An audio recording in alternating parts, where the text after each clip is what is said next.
17:5. El que escarnece al pobre afrenta a su hacedor, y el que se alegra de la calamidad no quedará sin castigo. Bueno, ayer nos quedamos en esta porción y la palabra de Dios nos enseña, hermanos, sobre la importancia de la actitud que tenemos hacia otras personas. Aquí se expresan dos actitudes negativas que se puede tener hacia otras personas. Por un lado, a personas vulnerables que enfrentan escasez o necesidad económica. Está hablando tanto de pobreza espiritual como de pobreza económica o material. Dios nos dice tener cuidado de no escarnecer. La palabra escarnecer básicamente es hablar mal de esa persona, pero con el sentido de burlarse, de menospreciarlo, de ofenderle o de alguna forma tenerle en poco o de causarle algún tipo de agravio. Es lo que podría también considerarse como un tipo de discriminación, pero también es un asunto que tiene que ver con sentirse mejor que ellos. Una persona, hermano, y mire, cuando somos niños, normalmente somos muy crueles. No sé por qué, hermano, yo creo que nuestra naturaleza está impregnada de alguna forma. Mire, no nacemos con condenación y no nacemos con pecado. Eso es importante señalarlo.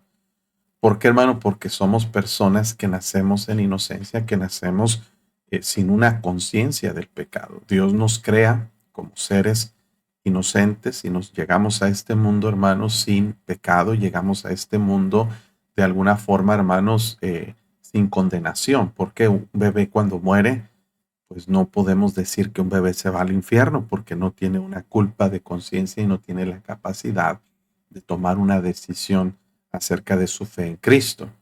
Pero cuando un bebé empieza a adquirir conciencia y un discernimiento entre lo bueno y lo malo, normalmente tenemos algo que nos inclina o que nos lleva casi, hermanos, de manera automatizada hacia el pecado, hacia lo malo.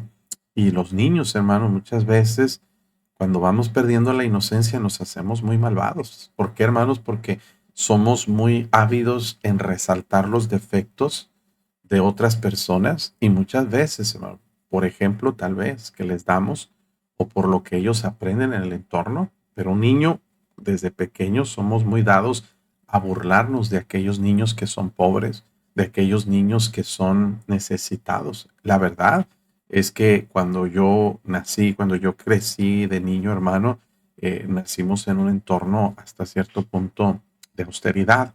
Yo recuerdo, hermanos, de mi niñez, yo no sabía que yo era pobre hasta que crecí, ¿verdad?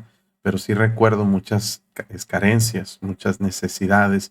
La casa donde vivíamos era muy pequeña, el techo era de lámina, había un espacio grande entre la pared y la lámina.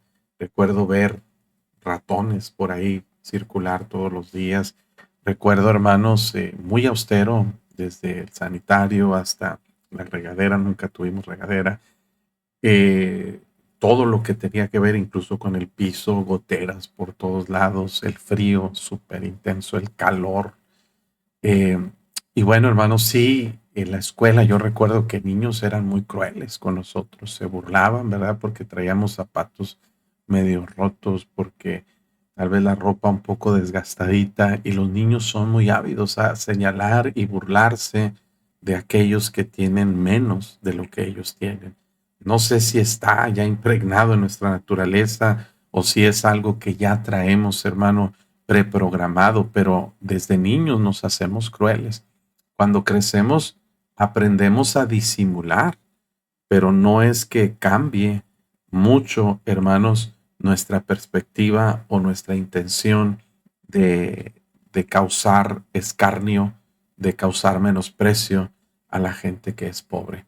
Algo que tenemos que entender para asimilar esto, hermanos, es que fue Dios quien a todos nos hizo, que cuando nosotros nacemos, todos nacemos pobres, hermanos. En realidad, todos nacemos, hermanos, pobres. ¿Por qué? Porque nacemos sin nada. Dice la palabra de Dios que nada hemos traído a este mundo y sin duda nada podremos sacar. Así es que dice la Biblia, Debemos entender que teniendo sustento y abrigo, debemos estar contentos con eso, porque nada hemos traído a este mundo y sin duda nada podremos sacar.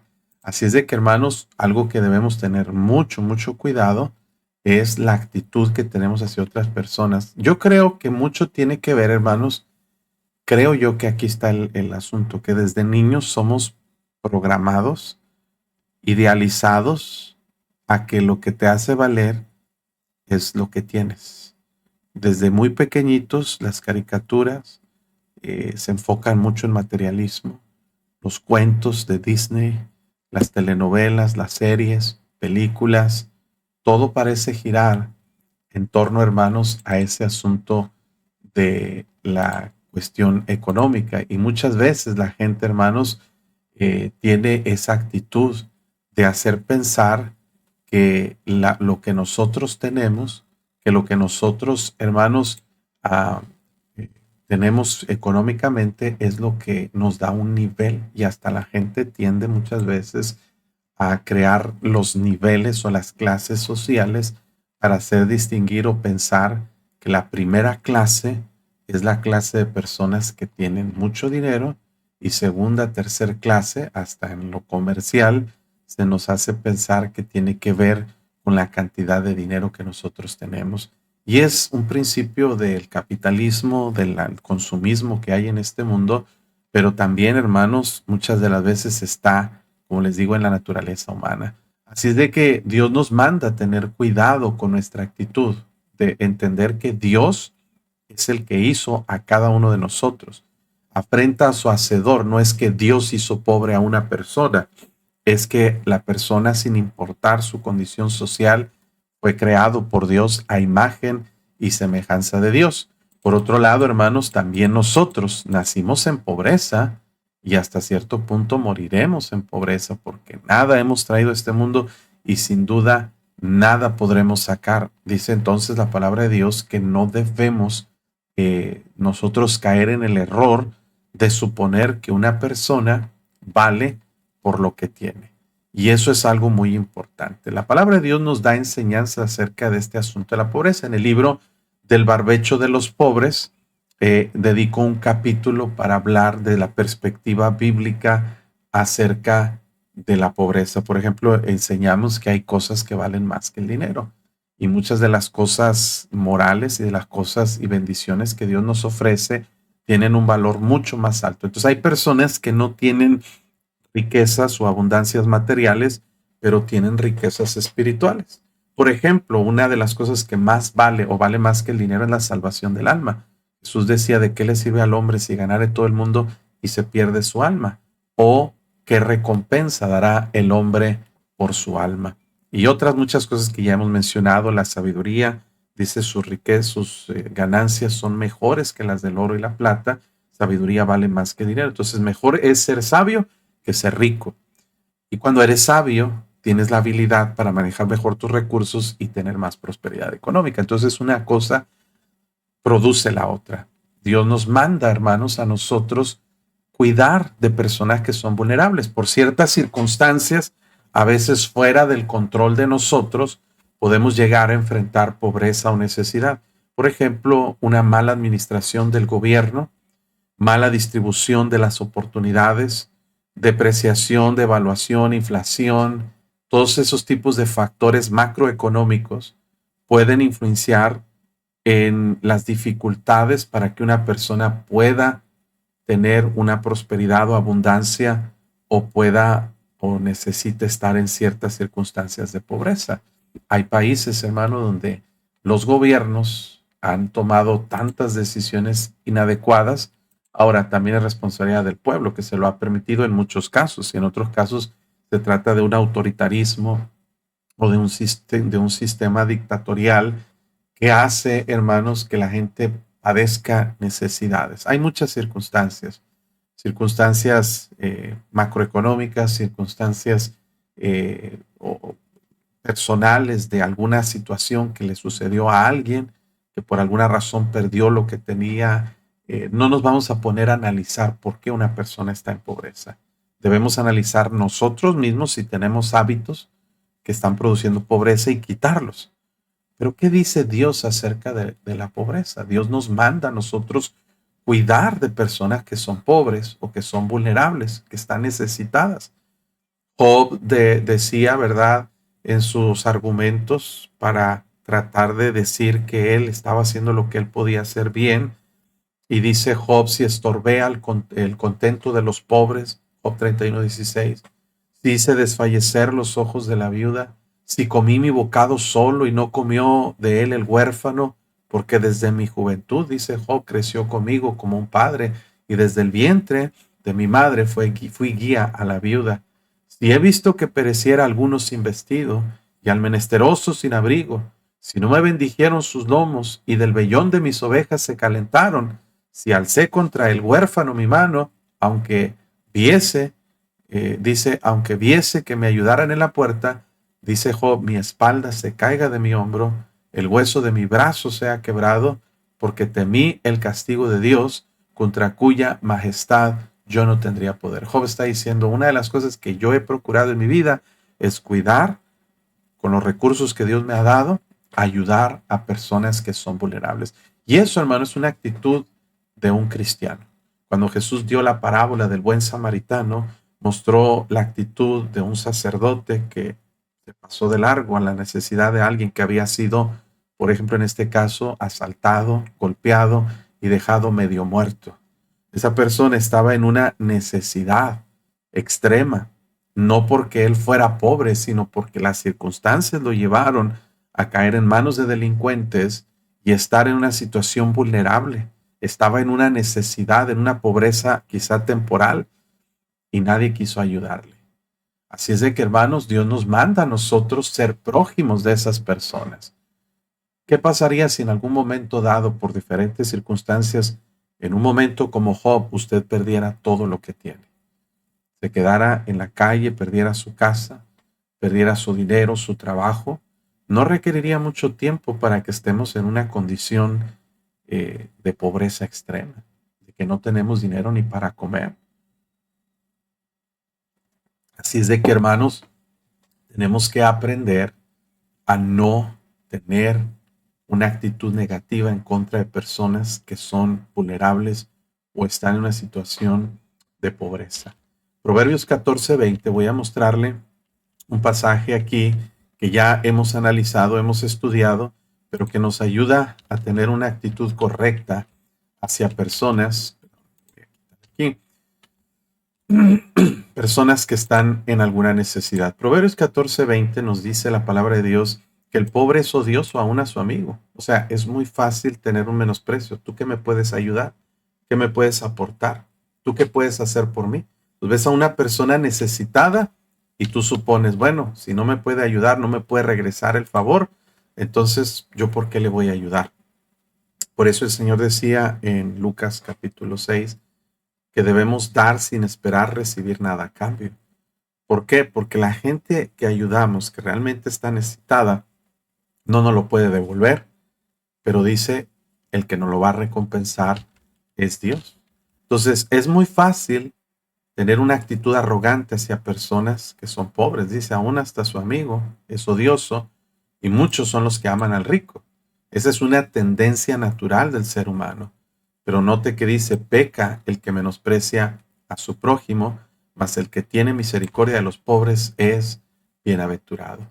Dios dice, hermanos, que debemos nosotros tener un corazón para ayudar, para nosotros poder ser de bendición a personas que lo necesitan. Yo creo personalmente, hermano, que cada cristiano debe orar al Señor por sus necesidades, pero también debemos buscar tener la posibilidad de ayudar a otras personas.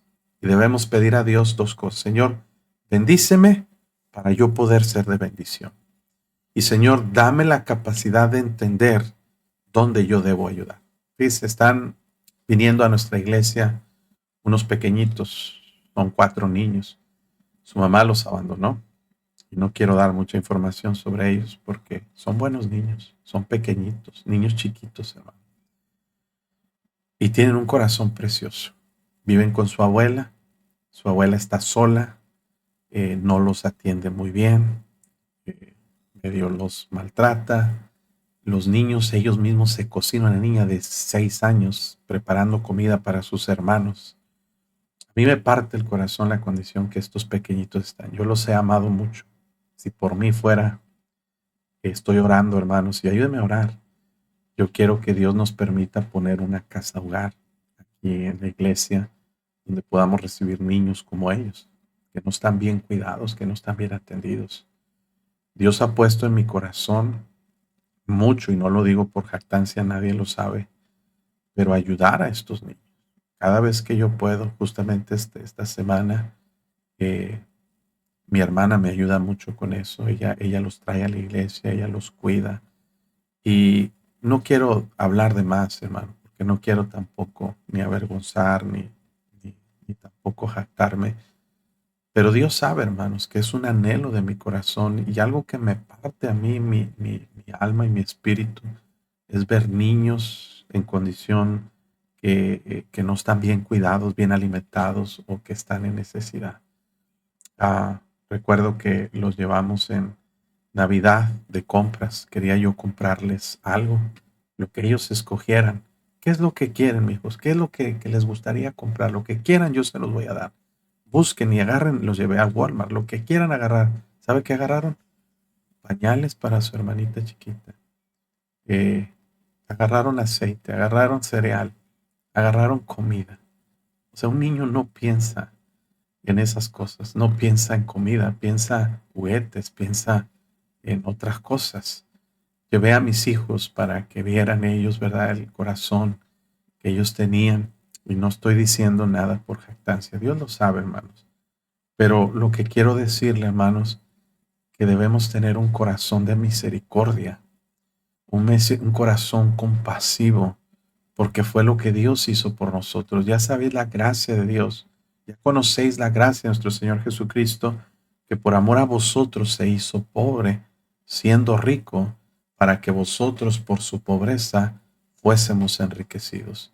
Hermanos, tenemos que tener cuidado de no tener una actitud arrogante o escarnecedora o de menosprecio, porque todas esas implicaciones tiene esta palabra: el que escarnece al pobre afrenta a su hacedor. En Éxodo 23:2 dice: no seguirás a los muchos para hacer el mal, ni responderás en litigio inclinándote a los más para hacer agravios, ni al pobre distinguirás en su causa. Dios está diciendo, mire, tampoco está bien tener un extremo enfoque hacia personas por su condición social. El presidente López Obrador decía, primero los pobres. Entiendo, esa es una política populista, pero no en extremo para decir todos los demás no importan, importan los pobres. No, debe haber ecuanimidad, debe haber un corazón de ayudar, de apoyar, de tratar de alguna forma ser de bendición, pero nunca discriminar o dar preferencias por la cantidad de dinero que la persona tiene, ni porque es rico o ni porque es pobre. Dice en Deuteronomio 24:12, si el hombre fuere pobre, no te acostarás reteniendo su prenda. Sin falta le devolverás la prenda cuando el sol se ponga para que pueda dormir en su ropa y te bendiga y te será justicia. Voy a ponerlo aquí, 24:12 de Deuteronomio, porque está en la ley, pero aunque nosotros no estamos bajo estas leyes civiles, son principios que nos pueden ayudar a nosotros, hermanos, a actuar de manera apropiada delante de nuestro Dios. Dice, sin falta, mire aquí lo que dice, para que pueda dormir en su ropa y te bendiga y te será justicia delante de Jehová tu Dios. No oprimirás al jornalero pobre y menesteroso, ya sea de tus hermanos o de los extranjeros que habitan en tu tierra dentro de tus ciudades. Ahora yo sé lo que están pensando. Usted, pues pastor, yo soy pobre, ¿verdad? Sí, dígales que me traten bien. No, hermano, estoy hablando de pobreza. Personas, el concepto de pobreza es personas que no tienen ni siquiera lo básico, no tienen casa, no tienen comida, no tienen vestido, no tienen lo más básico para sobrevivir. Porque el hecho de que nosotros tengamos casa, tenemos donde vivir, tenemos comida, que no tengamos lo que queremos, ya es un asunto diferente. No es que seamos pobres, es que a veces somos malos administradores, ¿verdad? Pero en el caso, hermano, de una necesidad extrema, el corazón del creyente debe estar buscando cómo ser de bendición, cómo ayudar. En Proverbios 19:17, de lo cual llegaremos en poco tiempo, pero hay un principio muy bueno que debemos considerar. A Jehová presta el que da al pobre, y el bien que ha hecho, dice, se lo volverá a pagar. ¿Quién lo pagará? No el pobre, sino Dios. Hay una deuda que Dios adquiere. Dicen, hermanos, Dios no es deudor de nadie. Eso no viene en la Biblia,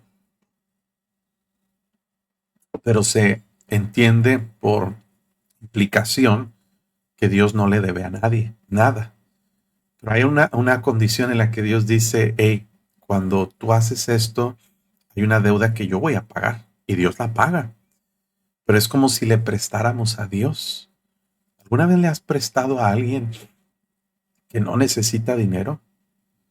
Recuerdo una ocasión, yo les platiqué esta historia, que estaba con una persona con la que normalmente yo trabajaba a veces, daba cursos de capacitación sobre seguridad industrial a empresas.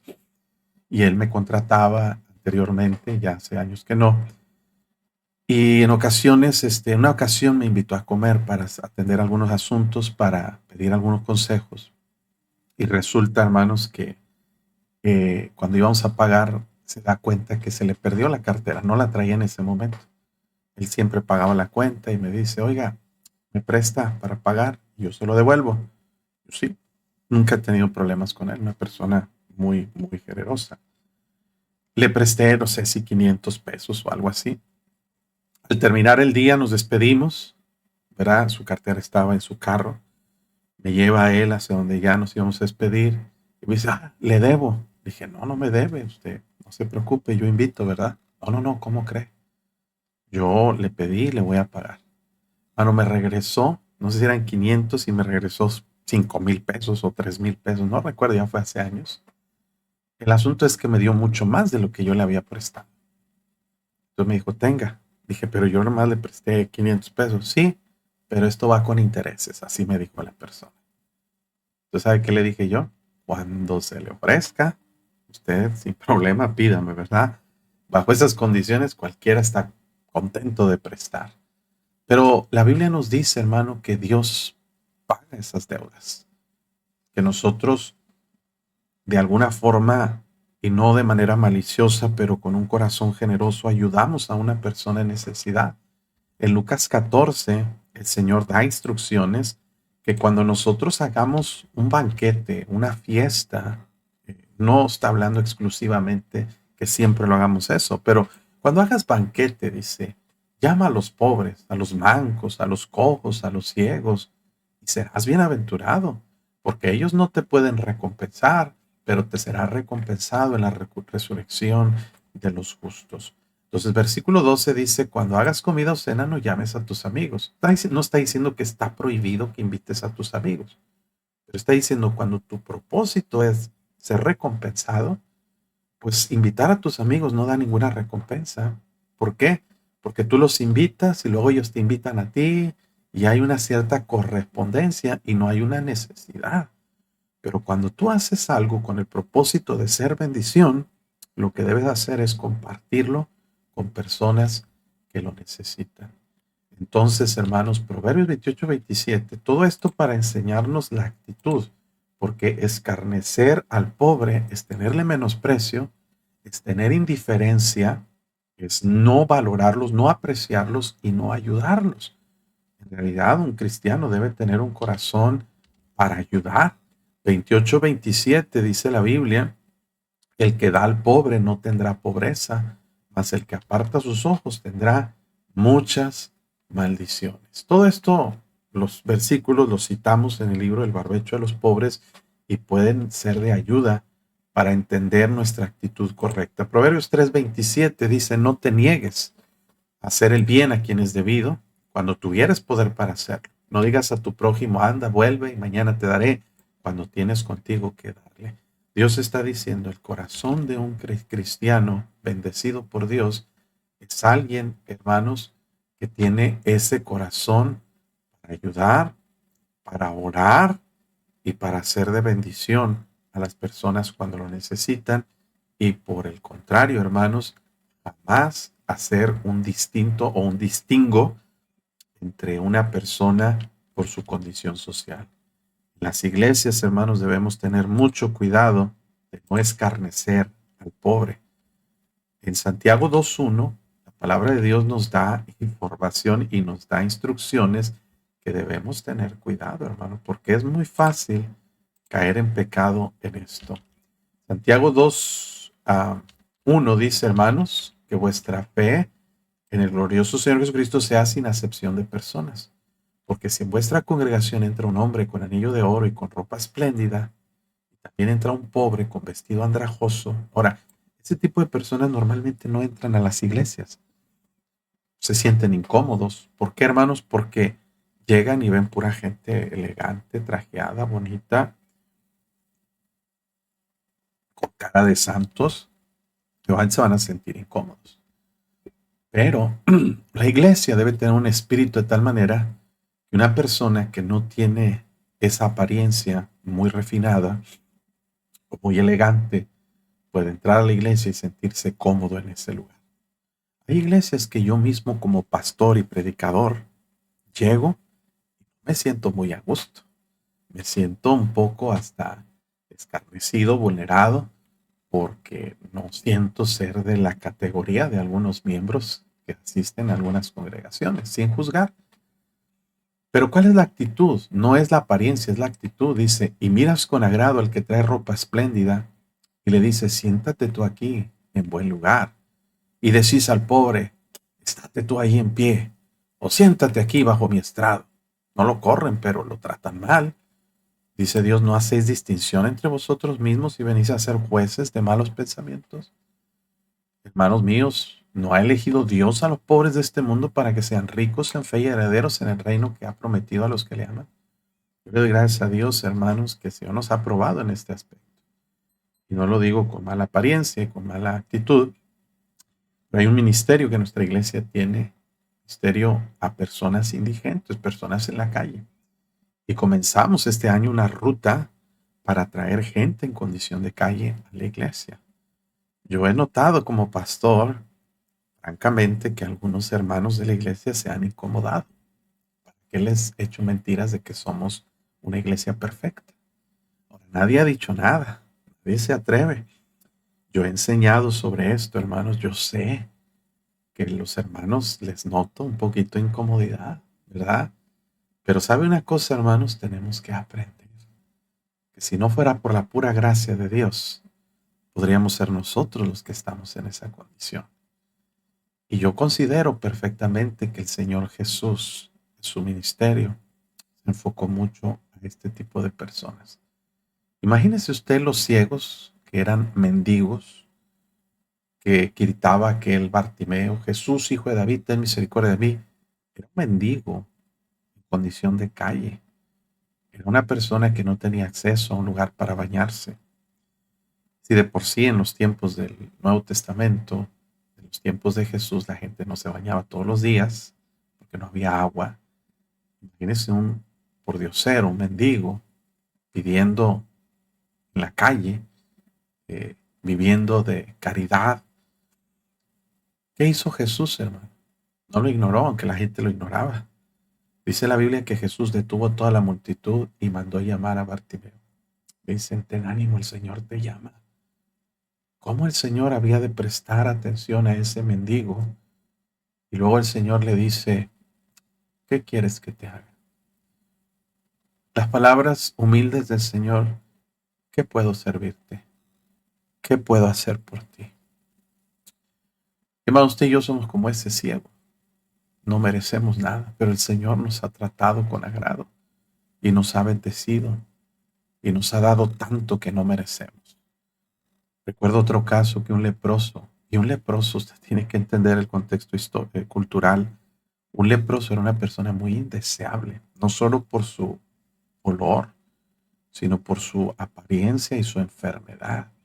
Las llagas de la lepra a veces estaban con infecciones que no eran tratadas y muchas de esas llagas eran supurantes, muchas carnes estaba expuesta como decimos, la carne viva, es decir, a veces hasta con gusanos, un olor y un hedor insoportable. Pero esos leprosos tenían que gritar delante de ellos, leproso, leproso, y la gente podía apedrearlos para correrlos. Pero un leproso en Marcos 1 vino a Jesús, se hincó desde lejos y le dijo, Señor, si quieres, puedes limpiarme. ¿Cómo me impacta a mí que Jesús no solamente le dijo, quiero ser limpio, dice la Biblia, que tocándolo? Ese leproso no había sentido el tacto de otra persona en años.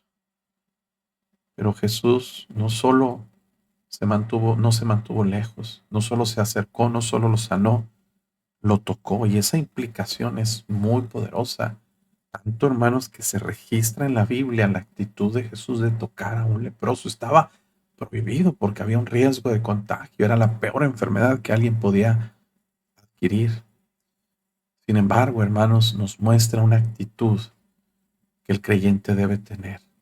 Un corazón como el de Cristo. O si fuéramos como Cristo, tendríamos mucho menos problemas para que la iglesia creciera. Conozco iglesias, hermano, y no es crítica, pero hay iglesias que no tienen ministerios de rutas porque no quieren recibir en su iglesia a niños sucios, niños de la calle, niños pobres. Déjame le digo algo, yo era uno de esos niños pobres que venían en las rutas. Nadie se imaginaba hace 36 años atrás que uno de esos niños de ruta, uno de esos niños pobres, sería el siguiente pastor de la Iglesia Bautista Las Torres. Nadie lo imaginaría. Sin embargo, hermanos, debemos nosotros entender y ver a la gente como Dios la ve. Dios no ve a la gente y dice, a ver qué carro trae, qué ropa usa. Lo que Dios ve es la necesidad. Yo creo, hermano, y me estoy deteniendo en esto porque es un tema delicado. Es un tema que no se habla mucho, que no se enseña mucho y sobre todo no se practica mucho. El que escarnece al pobre, dice la Biblia, afrenta a su hacedor. Y otra condición vulnerable es cuando nos alegramos de la calamidad. Hay veces, hermanos, que a la gente le va mal. Y muchas de las veces se lo merecen. Bueno, siempre nos merecemos el mal porque somos pecadores. Pero el problema está cuando nosotros nos alegramos. Fíjense, hermanos, y algo que nosotros debemos tener cuidado es tener esa actitud. Mire lo que dice la palabra de Dios acá en Proverbios acerca de esta situación, 24:17. Cuando cayere tu enemigo, no te regocijes, y cuando tropezare, no se alegre tu corazón, no sea que Jehová lo mire y le desagrade, y aparte de sobre él su enojo. Cuidado, hermano, porque muchas de las veces nosotros podemos cometer el error de alegrarnos de la desgracia ajena. Y es muy común, hermanos, que nosotros tomemos esa actitud. Muchas de las veces nosotros pecamos porque en la carne, hermanos, y miren, seamos francos, porque a veces somos muy santos o nos queremos proyectar muy santos, pero hay una satisfacción morbosa en el ser humano que se goza cuando a alguien le va mal. Y más cuando son personas que no nos agradan, que nos han hecho daño o que nos han lastimado. Cuando tu enemigo, esa persona que te ha ofendido, te ha lastimado y le pasa algo malo, siempre es muy natural que nosotros haya una satisfacción de decir, que me da gusto. Cuidado, dice Dios, que se alegra de la calamidad y no especifica bajo qué condiciones, no quedará sin castigo. Si tenemos esa actitud arrogante, corremos un grave peligro. Así es de que Dios nos dice, hermano, que debemos tener una actitud diferente. ¿Qué debemos hacer bajo esas circunstancias? Mire 25:21. Si el que te aborrece tuviera hambre, qué bueno que se muera el desgraciado, dirían algunos, ¿verdad? Perdón con la expresión. Dirían algunos, sí, que se muera de hambre, se lo merece. ¿Por qué me aborrece a mí? ¿Por qué me deseó mal? Dice, no, dale de comer pan. Si tuvieres sed, dale de beber agua, porque ascuas de fuego amontonará sobre su cabeza y Jehová te lo pagará. Una de las más grandes virtudes de la vida cristiana es la capacidad de regresar un bien por un mal que alguien nos hace. ¿Por qué, hermanos? Porque es la naturaleza divina. Alguien dijo una vez, el que regresa mal por mal, no, a ver, déjenmelo reformulo, sí. Dar mal por mal es de humanos. ¿Sí? Humanamente me haces mal, yo te hago mal. Regresar un mal por algo bueno que otra persona me hace es satánico. ¿Por qué? Porque tú haces algo bueno por mí y yo te pago mal. Eso es del diablo. Pero regresar un bien por un mal que alguien me hace, eso es divino, es de Dios. Entonces sale nuestra naturaleza humana cuando somos vengativos, cuando regresamos un mal por un mal. Somos maliciosos con influencia del diablo cuando alguien nos hace bien y nosotros pagamos con un mal, que también lo hacemos. Pero la influencia de Dios está en nosotros cuando regresamos un bien por un mal que recibimos. Dios dice, Dios te lo va a pagar.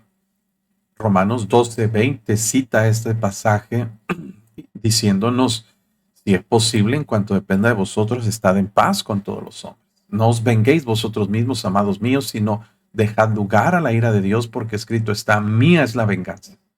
Yo pagaré, dice el Señor. Así que, si tu enemigo tuviere hambre, dale de comer.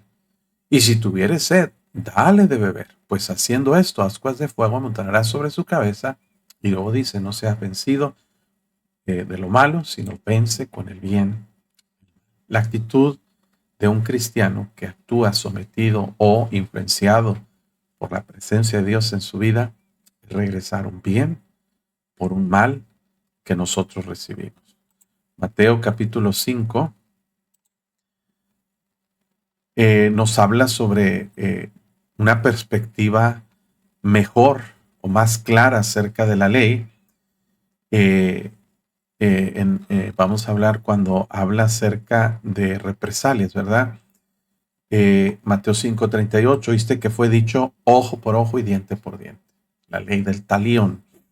Eso era la tradición, era lo que decía la ley. Pero yo os digo, no resistas al que es malo. Antes, cualquiera que te hiera con la mejilla derecha, vuélvele también la otra. El que quiera ponerte a pleito y quitarte la túnica, dale también la capa. Cualquiera que te obligue a llevar carga por una milla, ve con el 2. Al que te pida, dale. Que quiera tomar de ti prestado, no se lo rehuses.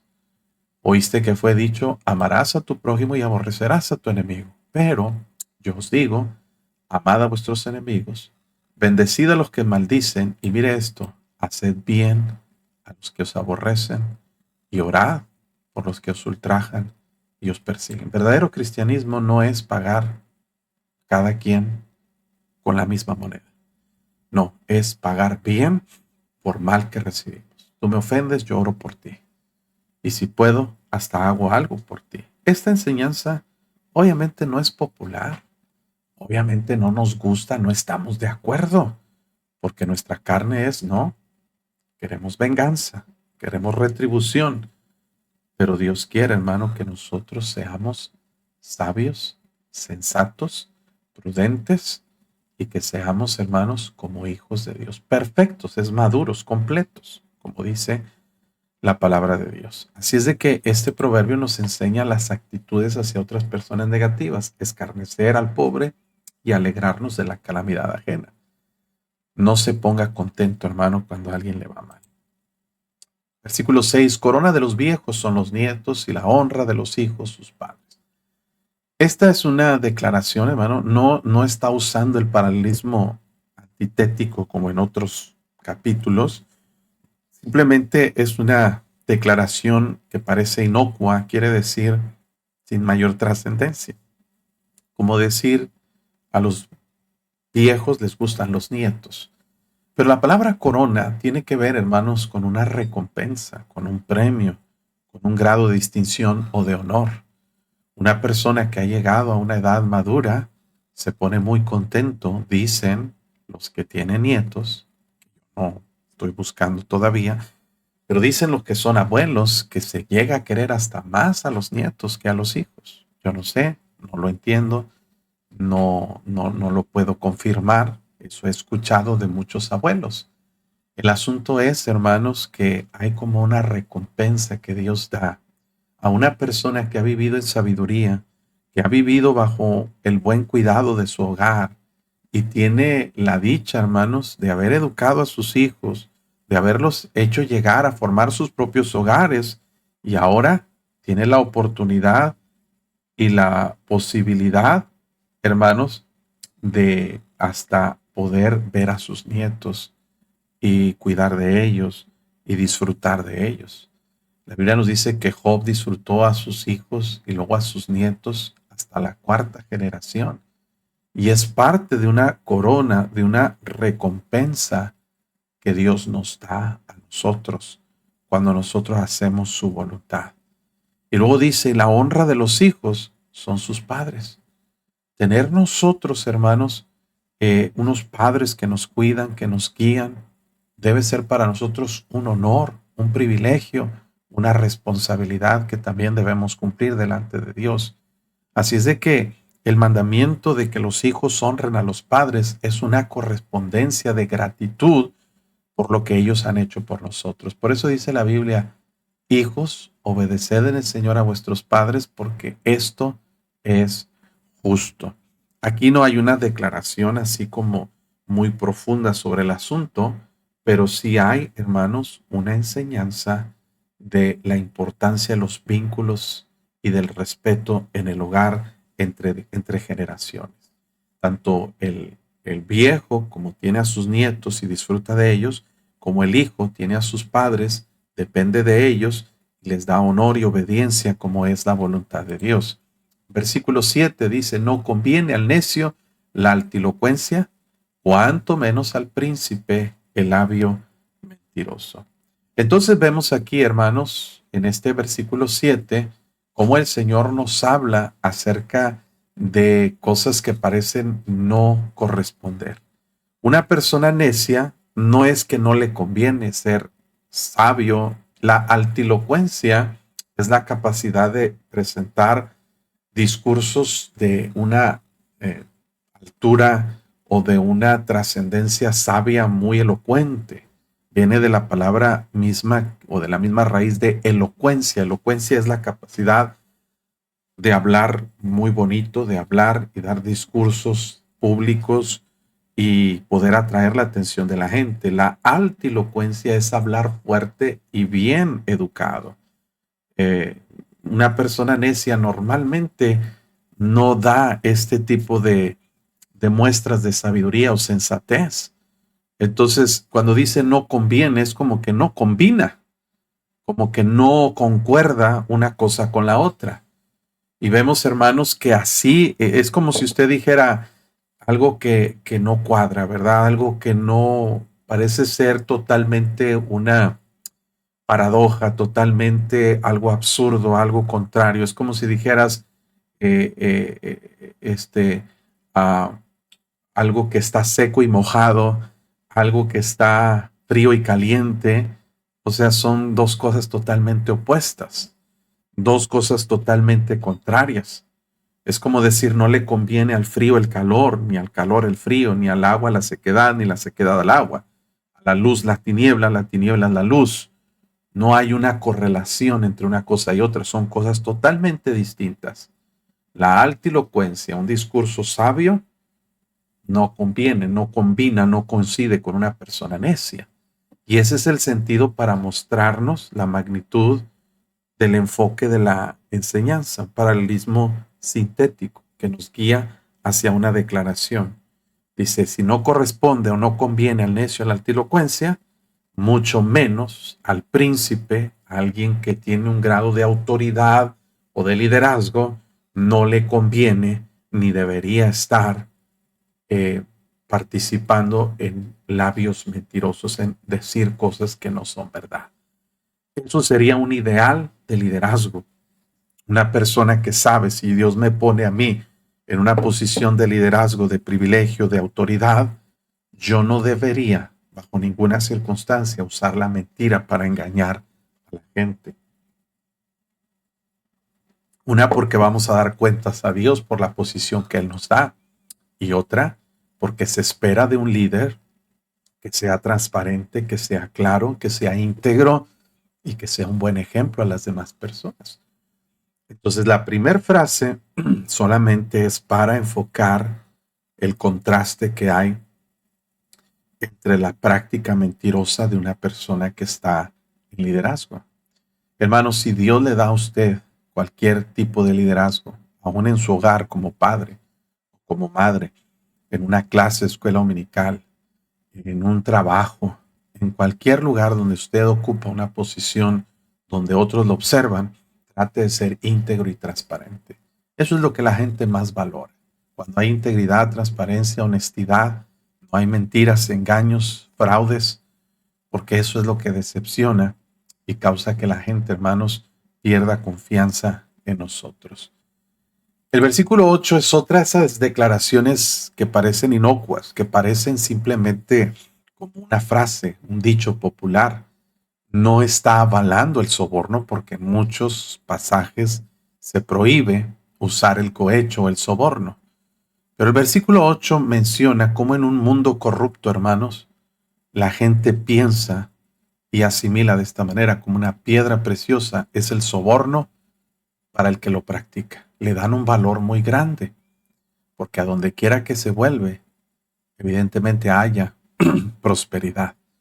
Este no es un aval ni un permiso para que demos mordidas, sobornos. Simplemente dice cómo el corrupto ve la práctica de lo que es, hermanos, el dar sobornos. Y mire, yo sé que estamos en un país aquí en México, bueno, y en toda Latinoamérica, donde dicen que el que no tranza no avanza, que para todo se ocupan mordidas, palancas o influencias. Vivimos en un país, hermanos, donde esta práctica de corrupción, del soborno, el cohecho, está por todos lados. Hoy en día, hermanos, por ejemplo, los agentes de tránsito que deben cuidar lo que son los vehículos en la calle, el tráfico, hermano, es bien raro que te encuentres uno que te detenga y no te diga, ¿cómo le vamos a hacer, jefe? ¿Verdad? Ya sabe las frases. ¿Cómo quiere que le ayude? ¿Qué me va a dar? ¿O cómo se va a reportar? O directamente te dice, mira, dame 500 y te dejo ir. Son prácticas, hermano. Fíjese, hace unos años iba al aeropuerto a recoger a un pastor que iba a predicar en nuestra iglesia. Iba un poquito tarde. No, iba bien de tiempo, recuerdo. ¿Y qué pasó, hermano? Nos paramos en un semáforo y puse mi celular a cargar, me acuerdo bien. Agarré el celular para conectar el cable y ponerlo a cargar. Se estaba descargando, me iba a hablar el pastor. En el semáforo en rojo, detenido el vehículo, agarré el celular, lo conecté y lo puse aquí. Algo así pasó. Estaba un oficial motorizado de moto a un lado y me detiene. Me dice, iba con el celular en la mano. Le dije, ok, oficial, sí, le explico, mire, lo puse a cargar, lo estaba poniendo aquí a un lado. Y así, hermanos, drásticamente, el oficial me dice, esta persona me dice, no, pues hay una multa y eso es peor que ir alcoholizado, me dice. Le voy a quitar la licencia y le voy a poner una multa, quién sabe cuántos miles de pesos. Traté de razonar con él y dije, mire, es que no iba manejando con el teléfono, le traté de hacer notar, necio el hombre, ¿verdad? Y me dice, mira, ya, dame 500 pesos y ya te dejo ir. Y señor, discúlpeme, pero yo soy pastor, le digo. Viene mi esposa, viene mi hija, yo no puedo darles ese ejemplo. Yo no le puedo dar dinero. Mi hermano se enojó y me empezó a insultar. A mí qué me importa. Y me empezó a insultar. me puso la multa, me puso otras infracciones, que según yo no traía licencia, y yo le entregué la licencia y me la quitó, se quedó con ella. Me puso varias multas y todo. Ahora, yo nunca hubiera hecho esto, hermano, pero la verdad, él se tomó atribuciones, mentiras y abuso de autoridad. Yo hice una denuncia directamente con el alcalde. Le mandé un correo electrónico al alcalde, de esos mensajes bien escritos, bien redactados, y para sorpresa el alcalde me respondió. Investigaron el asunto y vieron que era cierto todo lo que había sucedido. Me quitaron la multa, me regresaron mi licencia. Yo no sé qué pasó con el oficial, pero francamente, hermano, lo que le quiero decir, el punto es que por todos lados parece que todo se mueve a través de la corrupción. Dar dineros, dar sobornos, para permisos, para esto, para aquello, para lo otro. Y a veces lo normalizamos y llegamos a considerarlo como una ventaja estratégica que a través de los sobornos podemos nosotros mejorar las cosas y hallar prosperidad, encontrar más facilidad para las cosas. Hay algo que se nos olvida, que hay un Dios que observa y que Dios no le gusta el cohecho. Dios no le gusta el soborno. Dice, uh, Salmo 15:5, dice, Salmos 15:1, ¿quién subirá al tabernáculo? ¿Quién habitará en tu tabernáculo? Jehová, ¿quién habitará en tu tabernáculo? ¿Quién morará en tu santo monte? Otra vez. Jehová, ¿quién habitará en tu tabernáculo? ¿Quién morará en tu monte santo? Pregunta.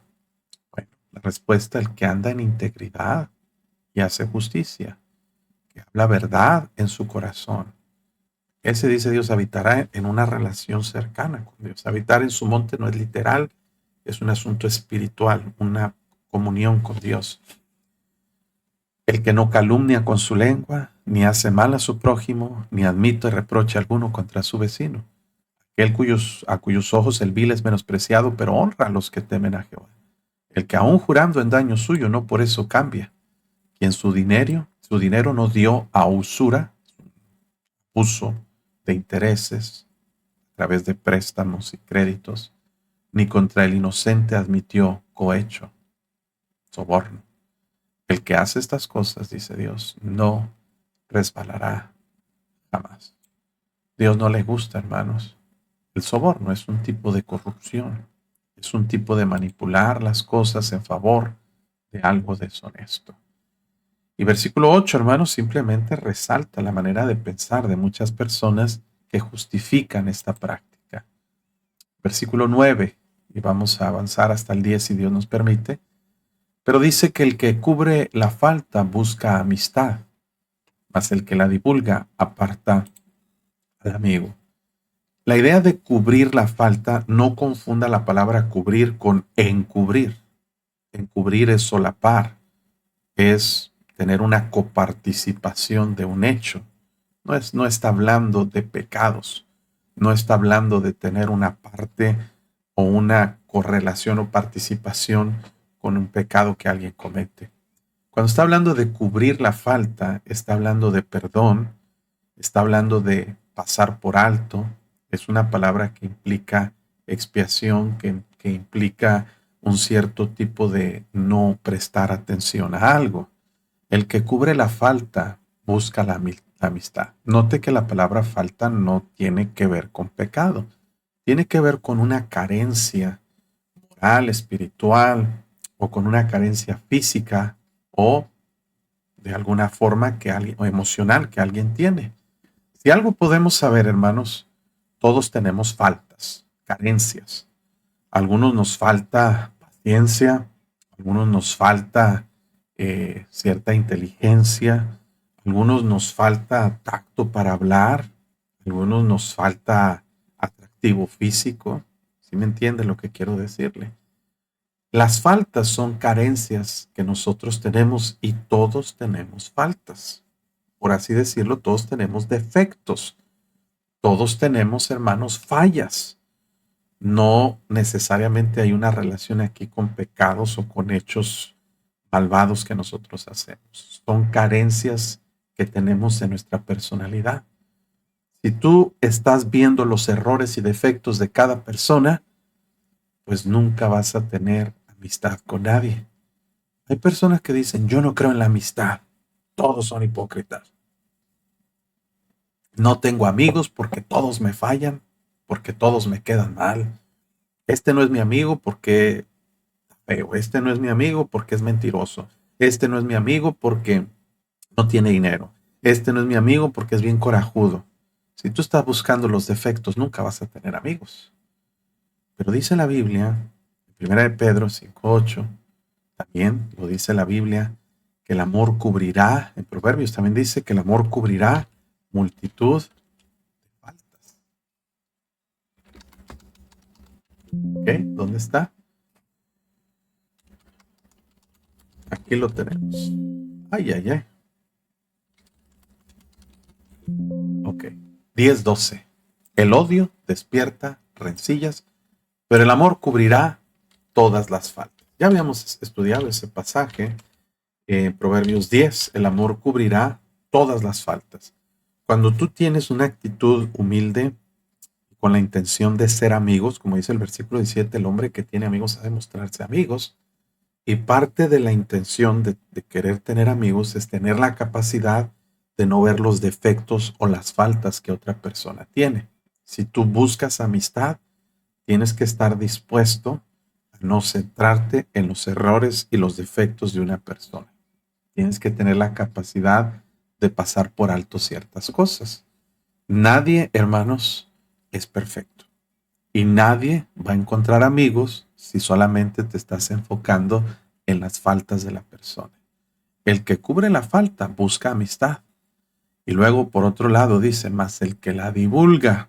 Si tú te encargas de observar y no solamente de notar, pero hacer ver a otros, divulgar a otros las faltas que una persona tiene, no solamente no vas a tener amigos, pero también vas a provocar que los que ya son amigos se van a alejar de ti y de otras personas. Es decir, yo no me gustaría tener amistad con alguien que siempre me está criticando, que siempre me está señalando mis defectos, mis errores, que siempre me está echando en cara todo lo que hago mal, todo lo que no le gusta de mí.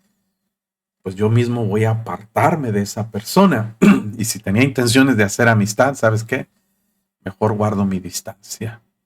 ¿Por qué, hermano? Porque no aporta a mi vida una persona que solamente se fija o se enfoca en lo mío, en mis errores, en mis defectos, en mis fallas.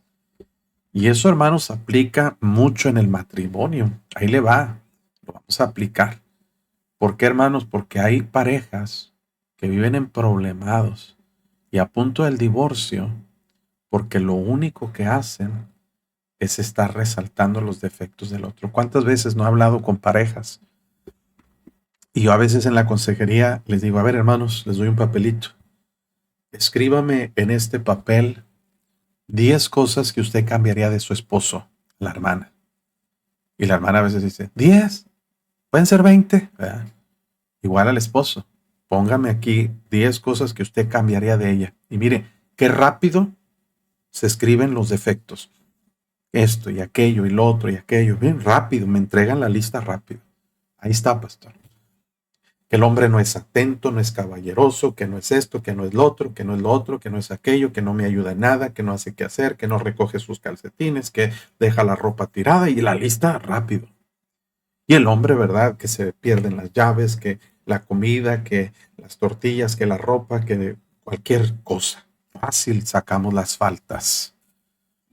Y luego les digo, ok, vamos a trabajar sobre esa lista, pero antes de esa lista quiero que me escriban en este otro papel 10 cosas buenas que ustedes puedan resaltar de su pareja.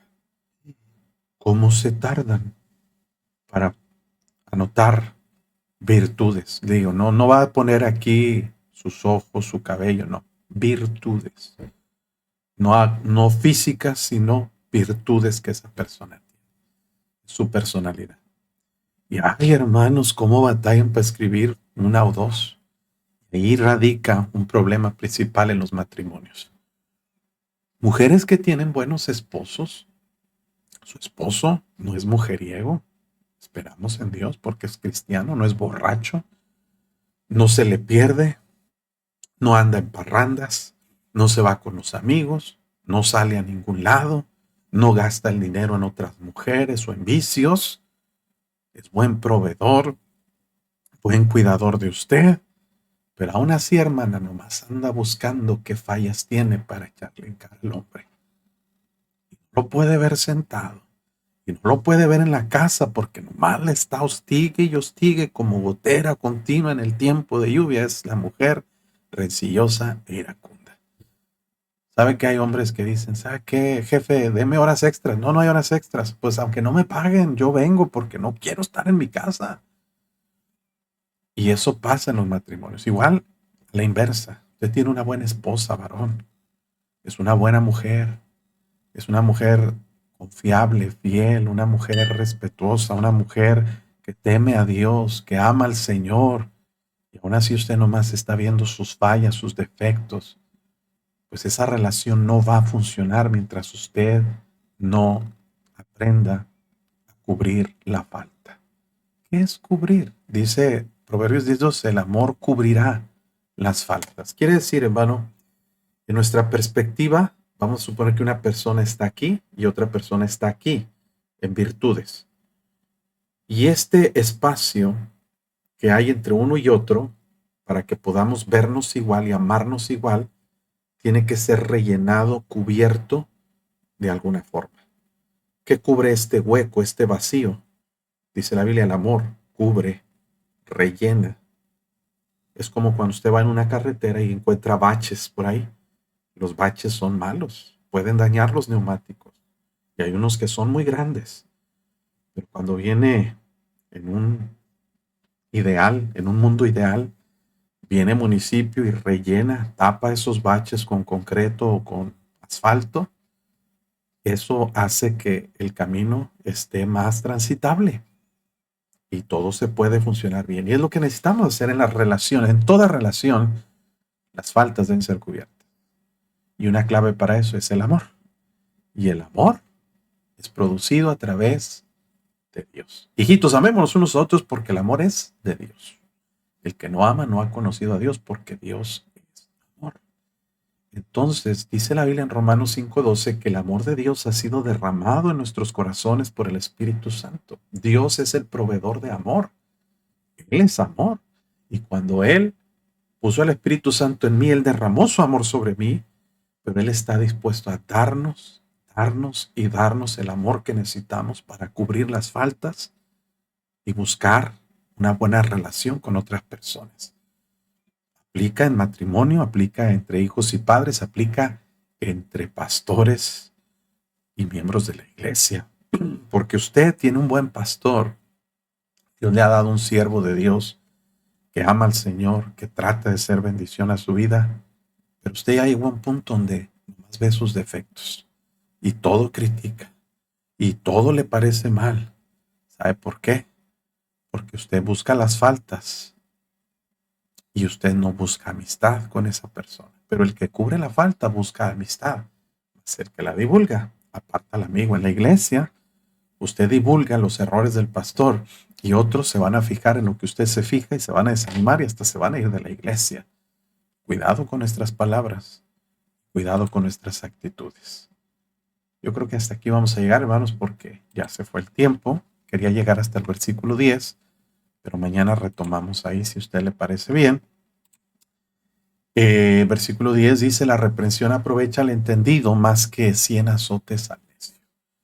Entonces, hermanos, pues nomás mencionamos sobre este pasaje, este versículo, que la reprensión nos va a hacer de gran provecho cuando nosotros tenemos la sabiduría para valorarla, para entenderla y para asimilarla.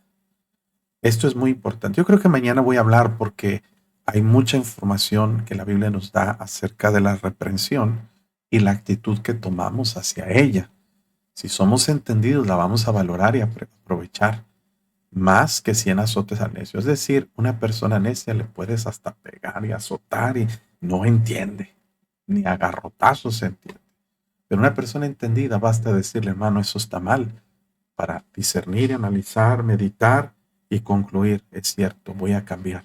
No necesito azotes, no necesito este, insultos, no necesito gritos, solamente tengo la capacidad de escuchar y la humildad para aceptar y recibir la reprensión. Mañana retomamos este tema y hasta aquí vamos a llegar con la meditación de este día, esperando que les sea de bendición, de ayuda. Vamos a leer comentarios finales, preguntas y luego nos despedimos de la transmisión de esta mañana. Así es de que gracias, hermanos, por estarnos sintonizando. Voy a detener aquí.